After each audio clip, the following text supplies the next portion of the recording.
understand your role and why you exist. Thank you very much, and it's a pleasure to have you here. Yeah. We are the body that is established by law in this country to facilitate and attract investments, both foreign and domestic.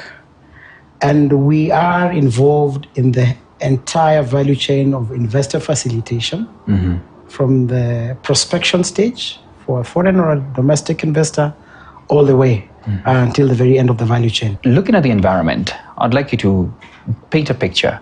When you look at Kenya and the operating environment, and even the investors, where would you place us? Well, that's a very good question. Fundamentally, attracting investors is really an art, and a lot of moving parts come together to really attract investors, be they domestic or foreign. And most of the enablers to making investments work is actually what government does on a day-to-day basis to ensure that we really set up an ecosystem that is friendly to attract investments and to retain them. For example, our entire infrastructure aspect of our ports, our roads, our rail, our logistics connectivity through the airports are all critical enablers to how we attract investors. So that is the hardware. Then there is a softer side of things, is a software that makes this really work. And that's part of our role as well. How do we really facilitate investors? How do we give them the right information for various sectors to get to understand what are the incentives? What does it take to really make a transaction work from, point A to point B? But more to your point in terms of the lay of the land and the landscape, globally, you would see, for example, if you check at the UNCTAD report of 2023, global FDI was to the tune of $1.2 trillion.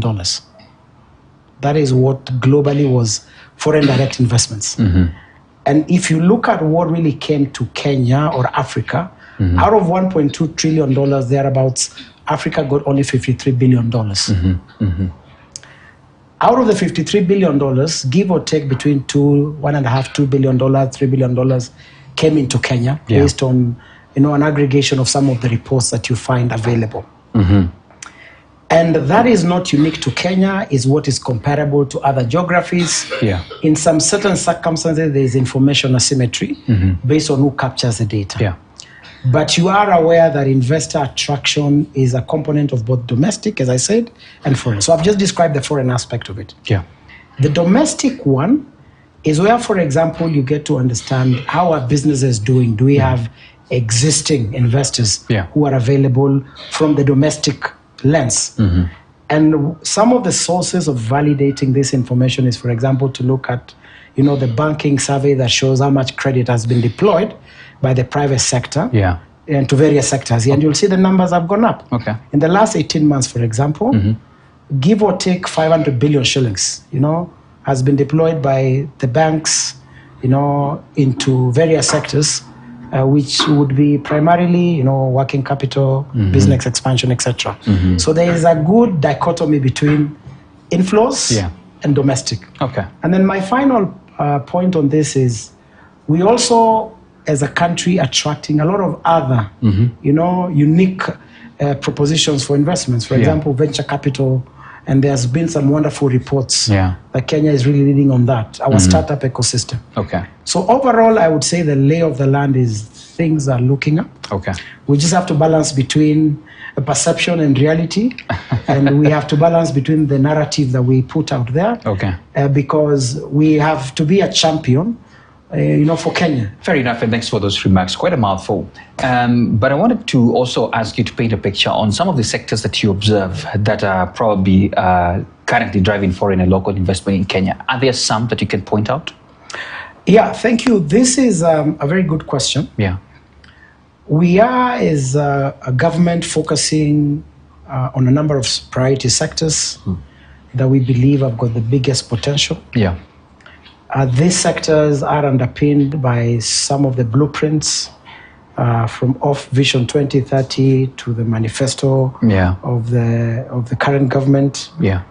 And the priority sectors that we believe present some of the compelling returns for investors to consider include, for example, in our manufacturing sector, we are still the hub of manufacturing in the region. We know certain sectors, like in the services sector, the growth has outpaced manufacturing. Okay. But we continue to see opportunities in manufacturing, for example, in the textile and apparel sector. We are the leading, exporter of apparels, for example, to the US under the AGOA program. We have opportunities in pharmaceutical manufacturing. We think we can really move the needle in that space. We think in the e-mobility space, given the transition to green, and more than 90% of our energy is green. We believe there will be a basket of opportunities around manufacturing that we continue to give exciting opportunities to the private sector, both local and foreign, to take advantage of. The second area is really in our agricultural space, and this is both for agribusiness in the production side of things, and in the agro-processing side of things for value addition. And we believe that we could stand a chance to serve not only our domestic market in value-added products of agricultural nature, but also for our export market, given that from Kenya, you have global access to numerous markets, including the EU, on a duty-free, quota-free basis to the UK as well. And we believe we stand a chance to really be very ready to, get to the next phase of ensuring we have a lot of investments in that space. The third one is really a natural sector for Kenya, which is the livestock sector. And the value chain in the leather sector presents an opportunity to really grow investment in that area. Government has, for example, set up the Kenya Leather Park in Athi River. That's the latest I've heard, right? Is an ecosystem, absolutely. Where the common effluent treatment plant, which is one of the biggest inhibitors to investment because of the cost, has been done by government. So the private sector can plug and play, and we can be able to really transition, into the next phase of production. Another sector is an emerging sector, which, we are the Silicon Savannah, the ICT and the BPO. So I just want to pick one of it, and you already alluded to it, which was actually a question I wanted to ask you. Kenya being touted as a Silicon Savannah for Africa.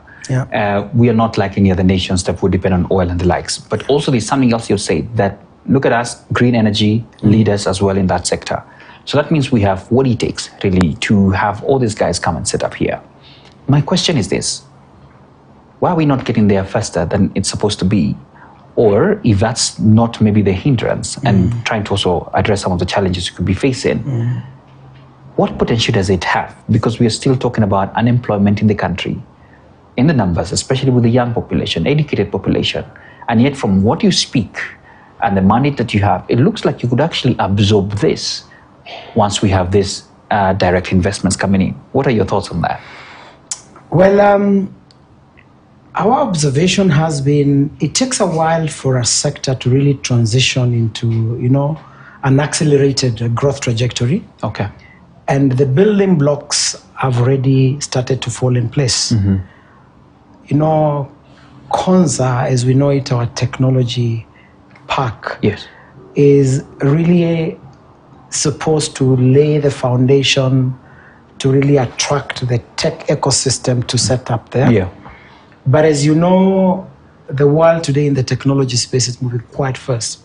I am reliably told that today, every 2 days, we generate as much information as we did for the equivalent maybe a century ago. Every 2 days, the amount of information that is generated is a lot. And today we have issues around AI. And the opportunity that presents and what it means is something Kenya continues to be proud of. You would be aware that some of the global technology giants are today being serviced by Kenyan tech engineers, for example. Today, BPO companies globally in Europe and in the Americas have got operations in Kenya being served by some of the emerging BPO sectors.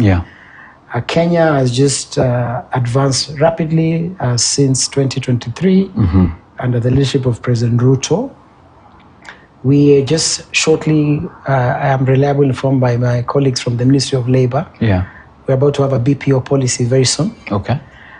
Cabinet recently endorsed, I think the cloud policy and AI strategies coming up. A lot of the moving parts just to ensure we leapfrog into the next in the next horizon. What I think would be important to note is most of our young people would be the natural beneficiaries of the opportunities in the ICT and tech space. Okay. Then government has really been responsive. A lot of the enablers to this have been done. Okay. And Parliament has been supportive as well. So we think most of the enablers to have this sector poised for a takeoff have really begun to happen. Lovely. Behind the scenes, I think it's good to tell our viewers that I know behind the scenes that you have really helped to ensure that we have better ease of business, especially setups for people. And that's still is at the heart of what you're doing here. Absolutely. We're talking ease of doing business. For any investor coming in, anybody who's bringing in capital, wants to set up, you want to make it as seamless as possible. When you look around, there are ratings that we have, and I know there have been conversations that some of them are factual, others are just people hearsay, some saying manufacturers are disappearing, or our percentage of manufacturing is going down. I want to hear from your end, because you sit at that seat where you're able to see this. Are we having more? Is our ease of doing business friendly, or is there more to be done? Is there more that you're working on to ensure that we have at least investors feeling, yes, Kenya is home? Yeah, an excellent question, yes. I must admit. This is fundamentally one of the biggest milestones under this administration. Yeah. That you must have heard the president say, thousands of services have been digitized as a way of ensuring not only are the citizens getting services faster and easily, but also the business community as well. The digitization agenda is one that is really the pillar of the ease of doing business. Absolutely. There could be other aspects of regulation, which is the regulatory burden, that regulators who need to enforce certain things by law do that sometimes in private sector could interpret for justifiable reason that it is not easy, it is hard to do, a business sometimes here and there. But by and large, Kenya continues to be the hub of investments in the region. Okay. We are home to, nearly, 200 plus multinational companies operating in Kenya. Yeah. The ecosystem is huge. There's just been data asymmetry on who's doing what where. And one of the things we are doing as Kenya Investment Authority is really to reset the data by sector to get to tell you, look, if you want to know about this sector, these are the companies operating, this is what they are doing, this is the impact they have had. And in a natural business cycle, there will always be some exits. Okay. For a variety of reasons. Sometimes it could be, business competitiveness. Once in a while, there could be some other than aspects that maybe strategy for public sector in some sectors could squeeze out certain businesses. But we want to communicate clearly that we have, maybe for every one, maybe the factor is 5x has come in. Okay. And if you want to know that, this week we hosted the Director General of the BRS and he told us, look, we register 200 companies every day. Every day? Every day. But we need to break that down, that data. How many of those are just some, just you register and you do nothing with it? Yeah. Others is to prospect for a business, whatever. But maybe a good fraction of that will go to ground and break ground and set up a business that works. Okay. And we're just trying to ensure we really break that down to the right level of detail. Okay. Then we begin to really sell the right narrative. But we are confident we continue to be an attractive destination. Okay. We have our own challenges, a country that is not unique to us, is world over. And we continue to be very progressive in trying to really do the right level of, ecosystem to facilitate investments. We are confident. We are hosting delegations every day, and we want to begin to showcase most of this. And my ministry leader, CS, and the team and the PS are all on this narrative. We just want to ensure we tell the right story, and that story is where there is success, let's celebrate success. Okay. But let's not over amplify the negative versus the good. We just need to do the good more, and then highlight the challenges. Of course, you're right. We need to have just an equitable. I want to talk about the foreign direct investments as we near the close and our global positioning. But over and above that, I just wanted you to mention in terms of incentives, because we're seeing a lot of things happening globally, especially on trade, especially with Trump now. I mean, there's a lot of things that are happening. We cannot shy away from that on the global north.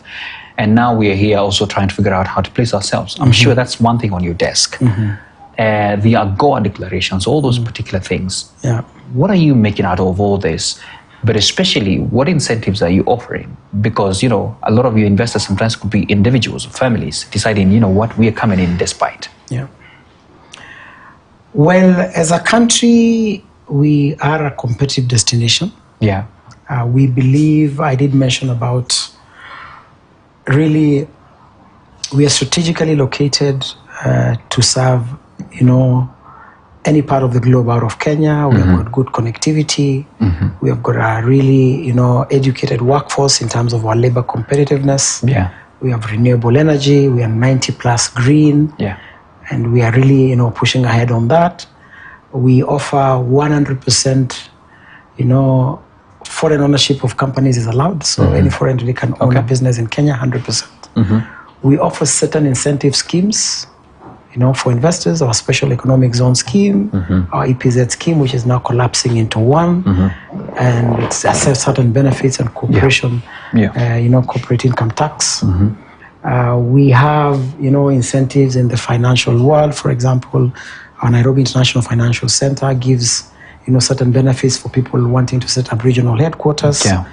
Our return, you know, the return on investments across multiple sectors in Kenya is double digit. Yeah. We think we really offer a very compelling narrative for people to consider setting up here. Our market access, duty-free, quota-free access to the US under AGOA, and we remain hopeful there will be an extension for possibly another 10 or so years, you know, later this year. Yeah. Duty-free, quota-free access to the EU, our economic partnership agreement with the UK, our common market in ESC, the tripartite free trade area, COMESA, Africa Continental Free Trade Area.